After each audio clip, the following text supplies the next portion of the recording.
என்ன பரபரப்பு, பட்ஜெட் பரபரப்பு. ஆமா, ஏற்கனவே நீங்க கடுமையா சொன்னீங்க, அதுதான் இன்னைக்கு நடந்துகிட்டு இருக்கு. எந்த இதுன்னு அறிவிக்கல, நீங்க ஏற்கனவே சொன்னீங்க. இப்ப ஒண்ணும் மொட்டை பட்ஜெட் தான் வந்திருக்கா. ஆமா ஆமா, மட்டை நம்ம போட்டாங்களா? ஆமா, நீங்க இன்னைக்கு அறிக்கை சூப்பரா கொடுத்துருந்தீங்க. ஐயா சொன்ன மாதிரி இந்த மாதிரி இது திட்டங்களை கிண்ண சாதனை, பேர் மாட்டம் கிண்ண சாதனை சொன்னீங்க. இன்னைக்கு எங்களுடைய அறிக்கையில கூட பார்த்தேன். இன்னைக்கு முக்கியமானது இந்த பொதுவா எடப்பாடி இந்த விவசாயிகளுக்கு அந்த நீருக்கு இம்பார்ட்டன்ஸ் கொடுப்பாரு. இன்னைக்கு இந்த காவிரி குண்டாருக்கு தான் ஒரு ஐயா காலத்து கொண்டு வந்தது. இப்ப அந்த திட்டம் எப்படி செயல்பாடு எப்படி இருக்கு? இந்த பட்ஜெட்ல என்ன முக்கியத்துவம் கொடுத்துருக்காங்கன்னு நாட்டு மக்களுக்கு தெரியும். ஆமா, இந்த காவேரி வைகை குண்டாறு இணைப்புல நம்முடைய குறிப்பா தென் மாவட்டங்கள், ராமநாதபுரம், சிவகங்கை, சரி, தூத்துக்குடி, விருதுநகர், புதுக்கோட்டை, இந்த மாவட்டங்கள்லாம் ஒரு பொதுவா ராமநாதபுரம், சிவகங்கை வறட்சியான மாவட்டம். ஆமா, அதுக்காக தான் இந்த நதிநீர் இணைப்புல காவேரி வைகை குண்டாறு இணைப்புக்கு புரட்சி தமிழர் ஐயா எடப்பாடியார் முதலமைச்சராக இருக்கிற போது 2021 ஜனவரியில இந்த திட்டத்தை துவங்கி வச்சார். தன்னுடைய பொற்கரங்களால அங்கே நிறையவே போய் அங்க இந்த திட்டத்தை துவங்கி வச்சார். இப்போ இந்த திட்டத்துக்கு தாவேக அரசு கடந்த 5 ஆண்டுகள் இது கிடப்புல போட்டாங்க. ஆமா, இப்போ ஒரு 150 கோடி ரூபாய் இதுக்கு ஒதுக்கீடு செஞ்சிருக்காங்க. 150 கோடி ரூபாய் இந்த தொகையா இருக்கே. ஆமா, இந்த திட்டத்தினுடைய மதிப்பீடுக்கும் யானை பசிக்கு சோளப்பொரி, அது மாதிரி இப்ப இந்த திட்டத்தினுடைய மதிப்புக்கு இதுக்கும் ஏணி வச்சா கூட அவ்வளவு மாதிரி 16 கோடி ஏதோ சொல்லிட்டு இருந்தாங்க. அது என்னன்னா, இப்ப இந்த 150 கோடி வச்சு 5 கிலோமீட்டர் கால்வாய்க்குள்ள நம்ம ஒண்ணும் பண்ண முடியாது. அப்படியே போச்சுன்னா இந்த திட்டத்தை நிறைவேற்றுறதுக்கு 50 ஆண்டுகள் ஆகும். இப்ப இந்த திட்டத்தை என்ன அப்படின்னு சொன்னா, பொதுவா புரட்சி தமிழர் ஐயா எடப்பாடியார் நடந்தாய் வாழி காவேரி. ஆமா, இந்த காவேரியை சுத்தப்படுத்தி கழிவு நீர் கலக்காம மதுரை வைகை கூட தூய்மைப்படுத்தினார். அந்த நீங்க அடிக்கடி சொல்லுவீங்க, கிட்டத்தட்ட ஒரு 150 இடங்கள்ல கழிவு நீர் கலக்கிற இடத்துல அதெல்லாம் சுத்திகரிப்பு பண்ணி அதை ஆத்துல வைகை நதியில கலக்கிற மாதிரி ஏற்பாடு செஞ்சிருந்தாங்க.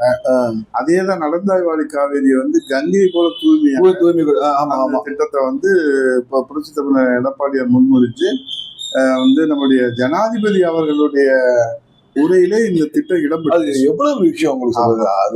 அப்ப இந்த நதிநீர் இணைப்புக்கு முக்கியத்துவம் கொடுக்கணும் அப்படின்றதுல இந்த காவேரி வைகை குண்டாறு இணைப்பு 6941 கோடி நினைக்கிறேன் நான். 6941 கோடி. இதுல ஒரு 2000 கோடி குறைஞ்சபட்சம் ஒதுக்கீடு செஞ்சிருந்தாலும் இந்த பணிகளை வேகமா தொடங்க முடியும். ஏன்னா கிட்டத்தட்ட ஒரு 300 கிலோமீட்டர் அளவுல வெட்டணும்.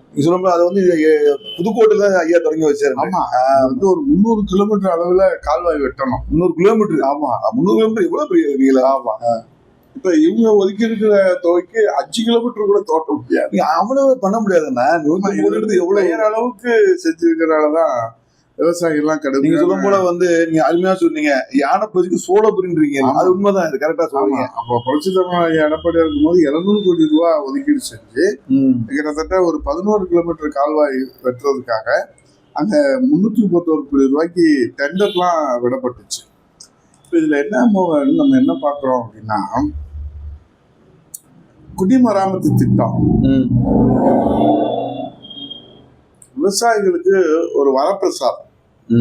ஏன் இந்த திட்டத்தை செயல்படுத்த முன் வர மாட்டாங்கன்னு நமக்கு புரியல. இது விவசாயிகளுக்கு பலனளிக்கக்கூடிய திட்டம். அவர் சொல்றாருல, நான் அடுத்த ஜென்மம் இருந்து விவசாய பிறப்புன்னு சொன்னார்ல. விஜய் சொல்றாரு, எதுக்கு அடுத்த ஜென்மத்துல, இந்த ஜென்மத்திலே அவர் விவசாயிகளுக்கு நல்லது செய்யலாமே. பயிர் நல்லா ரத்து பண்ணிருக்காருலண்ணே. அது எங்க இன்னைக்குதான் தெரியும். வேளாண் பட்ஜெட்ல ஏதாவது அறிவிக்க போறதா சொல்றாங்க. நம்ம அதிமுக எத்தனை முறை பயிர் ரத்து பண்ணிருக்கோம்னே? எத்தனை முறை? புரட்சி தலைவர் அம்மா பதவி ஏற்ற உடனே தள்ளுபடி செஞ்சாங்க. புரட்சி தலைவர் எடப்பாடியார் முதலமைச்சர் வந்தாலும் தள்ளுபடி செஞ்சாங்க. 2 முறை. 5 ஆண்டுகள்ல 2 முறை பயிர்கடன் தள்ளுபடி செஞ்சது வரலாற்றிலே கிடையாது. அதெல்லாம் பெரிய சாதனை. இப்ப இவங்க நான் அடுத்த ஜென்மத்துல விவசாயம் பிறக்கிறேன்னு சொல்லி வசீகர வசனத்தை தான் பேசுறாங்களே தவிர வாழ வைக்கிறதுக்கு வழி இல்லை. அப்ப இந்த குடிமராமத்து திட்டத்துல மேட்டூர் அணையில பாத்தீங்கன்னா புரட்சி தமிழர் எடப்பாடியாரே களத்துல இறங்கி வேஷ்டியை மடிச்சு கட்டி கடப்பாறையை எடுத்து மேட்டூரை தூர்வாரினார். அந்த மண்ணெல்லாம் எவ்வளவு விஷயம் வரலாற்றிலே ஒரு முதலமைச்சர் 100 ஆண்டுகளுக்கு முன்பு சொன்னாங்க, அப்பதான் துருவான்னு சொன்னாங்க. வரலாற்றிலே முதல் முறையாக இதுக்கு முன்னாடி எந்த முதலமைச்சர் போய் வேஷ்டியை மடிச்சு கட்டி கடப்பாறை கையில் எடுத்துக்கிட்டு தட்டை தூக்கி இந்த தூர்வார படி தொடங்கி வச்சதா வரலாறு இல்லை. நமக்கு தெரிஞ்சு வரலாறு இல்லை. எடப்பாடியார் தான் அந்த வரலாறு படைச்சாரு. இப்போ இந்த கர்நாடகால இருந்து உபரி நீரை தான் கொடுக்குறாங்களே தவிர உரிய நீரை தரமாட்டுறாங்க. இப்ப கபிரி அணையில வெள்ளம் வந்துடும் சொல்லி திறந்து விடுறாங்க. 25,000 கன அடி வருது. அங்க மழை இருந்துச்சுன்னா அடைச்சிருவாங்க, மழைடா அடைச்சிருவாங்கன்றீங்க. ஆமா, உரிமையை நம்ம நிலைநாட்டணும்னா தானே நமக்கு தேவையான இப்ப குருவாய் வந்து சம்பா, அதுக்கடுத்து காலடி 3 பருவங்கள்ல வந்து விவசாயம் பண்றாங்க. இப்போ இன்னைக்கு நிலவரம் என்ன, கிட்டத்தட்ட 1 லட்சத்துக்கு மேல வந்து பயிர் வந்து செய்ய முடியாம வந்து பயிர் சாகுபடி நிலப்பரப்பு வந்து சுருங்கிடுச்சு.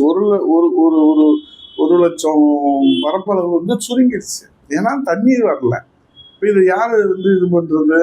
அதெல்லாம் அரிசி விலை கூடி போச்சு. இதுதான் நம்ம நேற்று சொல்லியிருக்கோம். ஆமா, இதை பத்தி வந்து இன்னைக்கு எதிர்கட்சி தலைவர் கூட சுட்டி காட்டினாங்க. நேற்று பட்ஜெட்ல அரிசி விலையெல்லாம் சுட்டி காட்டினாங்க. புரட்சி தமிழ் எடப்பாடியாரும் சுட்டி காட்டுறாங்க. நம்ம நாட்டுக்கு பேராபத்து, இந்த விலைவாசி நாட்டுக்கு பேராபத்து தானே இது வந்து. நீங்க சொல்ல பார்த்தா அந்த விலைவாசி உயர்வுன்றது உங்களுக்கு இருக்கிற கவலை, நமக்கு இருக்கிற கவலை, துள்ளி வருது வேலையில் இருக்கிற கவலை, மக்கள் மீது இருக்கிற அக்கறை நம்ம நாட்டு முதல்வருக்கு இல்லையா? இப்ப பாருங்க, இந்த பட்ஜெட்ல எல்லாரும் பரபரப்பா பேசுறாங்க. மெட்ரோ ரயில் இல்லை, அது இல்லை, இது இல்லை, அறிவிப்பு இல்லை. கல்விக்கு நிதியை குறைச்சிட்டீங்க, சரி. அது கேட்டா ஏதோ கணக்கு வழக்க சொல்றாங்க. இந்த ஆன்லைன் மது விற்பனைக்கு என்ன அவசியம்? ரேஷன் கடையில இது வந்து டெக்னாலஜியா அந்த அரசு காமிக்கிறார். பொது விநியோக திட்டத்துக்கு வந்து நீங்க ஆன்லைன்ல நீங்க வந்து பெற்றுக்கொள்ளலாம், பொருட்களை பெற்றுக்கொள்ளலாம்னா அது முன்னேற்றம். நீங்க ஆன்லைன்ல டாஸ்மாக் சரக்கு பெற்றுக்கொள்ளலாம்னா அது தடுமாற்றம் இல்லையா? இது முன்னேற்றம் தடுமாற்றம். இப்ப இதெல்லாம் வந்து யார் கேட்கறது? இதுல வந்து சிக்கன் பிரியாணி போட போறாங்களாம் பள்ளி குழந்தைகள். இல்ல, சிக்கன் பிரியாணி போடுறதுன்றது வந்து எப்படி சாத்தியமாகும்? இப்போ ஒரு முட்டை போடுறதுல 1000 பிரச்சனை வருது. முட்டை அழுகி போயிருது, திடீர்னு வந்து இதாயிடுது. அந்த சொல்லும் போல அந்த சிக்கன்லாம் வந்து அந்த இறைச்சி உடனே சமைச்சிருவோம். வந்து அந்த சிக்கனுக்கு நோய் இருக்கா, அடிக்கடி பரவல் சாப்பிடுறது, குழந்தைகளை சாப்பிடும் போது நீங்க சொல்ல பார்த்தா நிறைய இடங்கள் இந்த சிக்கன் சாப்பிடுவாங்க. ஹோட்டல்ல நிறைய ஃப்ரிட்ஜில் வச்சு செய்ய முடியுமா? முதல் நாள் கொடுக்க முடியுமா? அடுத்த நாள் அதை செய்ய முடியுமா? அது பக்குவமா வேக வைக்க முடியுமா? அது சரியா செய்ய முடியுமா? இந்த சமையலர்களுக்கு வந்து அதுக்கு பயிற்சி இருக்கா? இது எதுவுமே செய்யாம பள்ளிக்கல்வித்துறை அமைச்சு நாங்கள் சிக்கன் பிரியாணி போடுறதுக்கு வந்து யோசனை பண்ணிக்கிட்டு இருக்கோம். இப்படி போகாத ஊருக்கா வழி சொன்னா என்ன செய்யறது? இப்போ இந்த பட்ஜெட்ல பெரிய எதிர்பார்ப்பு இருந்துச்சு, ஆகா ஓஹோன்னு. இப்போ பேஸ் ஒன்றும் இல்லாமல் போச்சு. என்னன்னு கேட்டா 50 ஆண்டுகள் கடனை குறைக்க முடியாதுன்றாரு நிதித்துறை செயலாளர். நாங்க வந்து கடன் இது வந்து நாங்க வந்து கடனுளவை அந்த செலவை குறைச்சி கடனுளவை குறைப்போம்னு சொன்னாரு. கடன் ஏன்டா வாங்குறீங்கன்னு கேட்டாருங்க. ஆமா, முதல்வர் விஜய் வந்து கடனை வாங்கிட்டு ஏன் போய் தூங்குறீங்கன்னு கேட்டாரு. அவன் இப்ப இன்னைக்கு 3 மாசம் நீங்க சொல்லும் போது வந்து 3 மாசம் 22,000 கோடி வாங்கியிருக்காங்க. நீங்க சொல்றது கடன் இல்லாம அரசு நடத்த முடியாதுன்னு ஒரு அதுதானே நேற்று புரட்சி தமிழ் எடப்பாடியார் நேற்று வந்து சொன்னாரு. கடனை வாங்கி நீங்க செய்யறதுக்கு எதுக்கு அரசாங்கம்? நீங்க வருவாய் பெருக்குன்னா நாங்க டாஸ்மாக்ல வருவாய் பெருக்குறோம்ன்றாங்க. அடுத்து அதிரடியா நிதித்துறை செயலாளர் என்ன சொல்லியிருக்காரு? பத்திரப்பதிவுலாம் நாங்க கூட்டினாதான் வருவாய் பண்ண முடியும் சொல்ல எல்லாம் எல்லாமே கூடி இருந்தீங்க. அடுத்து சொல்லி பார்த்தா சொல்லியிருக்காரு, பெரிய செலவுள்ள திட்டங்களை அறிவிக்க முடியாது, நடைமுறைக்கு ஆபத்து வந்துருன்றாரு. இப்ப இவங்க அறிவிச்சா 2,500 ரூபா, மாணவர்களுக்கு 4,000 ரூபா, மகளிருக்கு 2,500 ரூபா, மகளிருக்கு கட்டணமில்லா பேருந்தோம், இதெல்லாம் எப்ப வரும்னு தெரியாது. ஏன்னா இதெல்லாம் கால நீராக தான் போச்சு.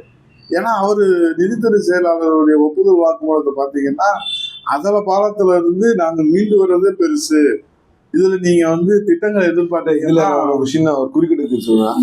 இப்ப எடப்பாடி ஆட்சியில வந்து இந்த கடந்த 10 வருஷம் ஒரு 4,500 கோடி கடன் தான், வருவாயே இல்ல. இன்னொரு விஷயம், 11 மெடிக்கல் காலேஜ் கொண்டாரு, 6 வருவாய் மாவட்டம், நிறைய ஸ்கீம் கொண்டு வந்தோம். அது எப்படி சாத்தியமாச்சு? எப்படி ஒரு கையாண்டாரு? அதான் உங்களுக்கு கேட்கறேன். நிர்வாக அணுகுமுறை, நிர்வாகத்தை கையாளுற இல்ல இத்தனைக்கும் எல்லா ஸ்கீம் கொடுத்துருக்காரு. தொலைநோக்கு பார்வை, சிந்தனை. கொரோனா நீங்க சொன்னதுனால சொல்றேன், கொரோனால எந்த வருவாயும் கிடையாது. அப்படி இருக்கிற போது வரியை உயர்த்தாம நிர்வாகத்தை திறம்பட இவங்க வந்து இபி எல்லாம் கூடி அந்த கடன் வருது. மின்சார கட்டணம் கூடி போச்சு, சொத்து வரி, டாஸ்மாக் கூடி போச்சு, எல்லாம் உயர்ந்து. அது எப்படி சமாளிச்ச? நான் உங்களை நாங்க எல்லாம் எப்படி சமாளிச்சு கடன்லாம் இவங்க நடிக்கிறாங்க, அவர் மக்கள் மனசை படிக்கிறார். இவருக்கு அக்கறை இல்லை, புரட்சி தமிழர் எடப்பாடியாருக்கு மக்கள் மீது அக்கறை இருக்கு. அதனால அவங்க வந்து சிந்திக்கிறாங்க. அதனால அந்த சிந்தனையினுடைய வெளிப்பாடு தான் இந்த திட்டங்கள்லாம் செயல்படுத்துறாங்க. 6 புதிய மாவட்டங்கள் பண்ணோமே. ஆமா, 11 மருத்துவக் கல்லூரி கொண்டு வந்தோம். அம்மா 7 கல்லூரி கொண்டு வந்தோம். இது வேற. நீ அந்த குடிமர திட்டத்துக்கும் நிதி ஒதுக்கீடு போனாரு, தூர்வாடுற பணி. ஆமா, எவ்வளவு. அதே மாதிரி வந்து லேப்டாப்பு, அந்த தாடி தான் எல்லா கம்பெனி எதுவுமே நிப்பாட்டல. வறட்சிக்கு நிவாரணம், வெள்ளத்துக்கு நிவாரணம், 2 பேரும் பயிர் கடன் ரத்து பண்ணிருக்காங்க. ஆமா, பயிர் கடன். அதே எனக்கு ஒரு ஆச்சரியம்னா, இவ்வளவு தூரத்துக்கு தடுமாற்றம் பண்றாங்களே. இணைப்பு திட்டம், இதெல்லாம் வந்து இப்படிப்பட்ட ஒருத்தர் வந்து நம்ம மிஸ் பண்ணிட்டோம். சொல்றது பார்த்தா ஒரு பொற்கால ஆட்சின்றது மக்கள் மீது எதையுமே வந்து சுமத்தாம கசக்காம வருது. வேலை என்ன நம்ம வந்து மக்களுக்கு சொல்றோம்னா, இந்த பாக்குறவங்க கொஞ்சம் சிந்திச்சு பார்க்கணும். இவ்வளவு சவாலான நேரத்திலையும் எப்படி வந்து நிர்வாகத்தை கையாண்டார்.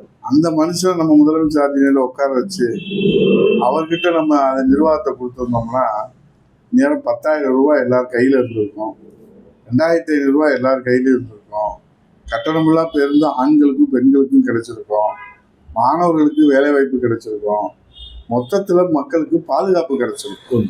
இதுதான் என்பதை சொல்லி இந்த தொழில்வர்கள் வேலை இன்றோடு நிறைவு செய்து, தொடர்ந்து தொழில்வர்கள் ஆதரவு தருகிற அனைவருக்கும் நன்றி தெரிவித்து விடைபெறுகிறோம். நன்றி.